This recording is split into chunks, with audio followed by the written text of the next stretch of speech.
হাসিনার শেষ ৫ বছরে দেশে প্রতিদিন গড়ে ৯ জনের বেশি মানুষ হত্যার শিকার হয়েছে, যার মোট সংখ্যা ১৬,০০০-এরও বেশি। এই সময়ে অপহরণের ঘটনাও ঘটেছে প্রায় ২,৫০০। পুলিশ সদর দপ্তরের ওয়েবসাইটে প্রকাশ করা অপরাধ পরিসংখ্যানে এসব তথ্য উঠে এসেছে। শেখ হাসিনা সরকারের মেয়াদে ২০২৩ সালের নভেম্বরে নওগাঁয় খুন হন বিএনপি নেতা কামাল আহমেদ। দিনে দুপুরে তাকে কুপিয়ে হত্যা করে মুখোশধারী দুর্বৃত্ত।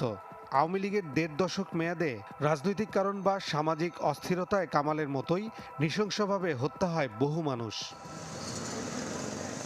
পুলিশ সদর দপ্তরের হিসাবে শুধু শেষের ৫ বছরই দেশে হত্যার ঘটনা ঘটেছে ১৬,০০০-এর বেশি।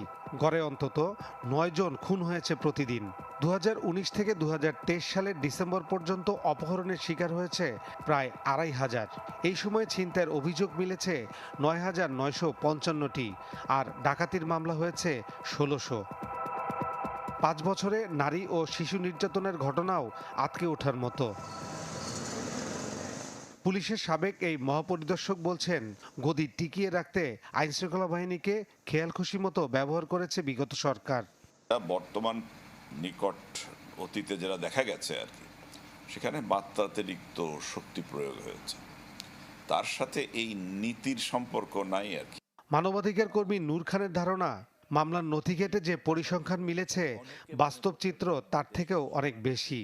গত ৫ বছরে যে সংখ্যাটি পুলিশ বলছে, এটির ভিতরে সব ধরনের অপরাধে এই মানুষগুলো মৃত্যুবরণ করেছে। এর একটা বড় অংশ আইনশৃঙ্খলা রক্ষাকারী বাহিনীর হাতে নির্যাতনে অথবা তথাকথিত ক্রস ফায়ার নামে হত্যাকাণ্ডের শিকার হয়েছে।